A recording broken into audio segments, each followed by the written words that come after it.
Luto tayong ulam. Welcome to my cooking blagadag. Hey, ay, ay, ay, ay.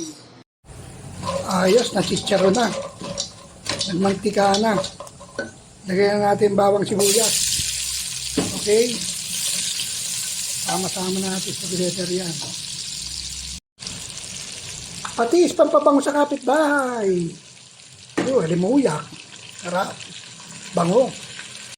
Ayos, gisadong-gisado na. Lagyan na natin ang mga natirang pork ears. Tenga ng pork. Gisa-gisa lang muna natin. Okay? Ito hindi healthy to kasi yung mantika ng tenga, yun ang nilagay natin. Saka, ayan o, daming taba.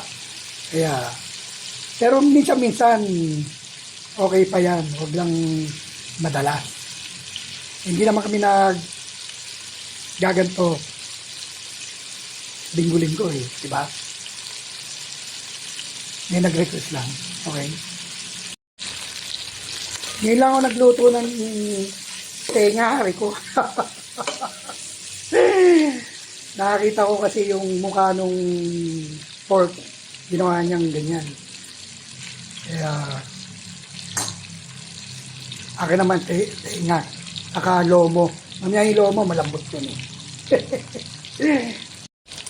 Lagi ko na nga rin itong lomo.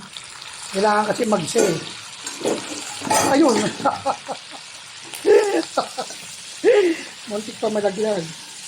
Okay, isa ko lang muna to bago lalagyan ng water. Kasi kapag ako naggaganito, ang lamang ko, kasim, laman, tapos laman loob na ng pork. Kaya ito maiba naman, puro laman.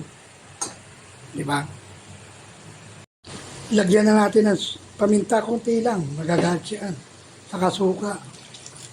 Bago papakuluan muna natin para masarap.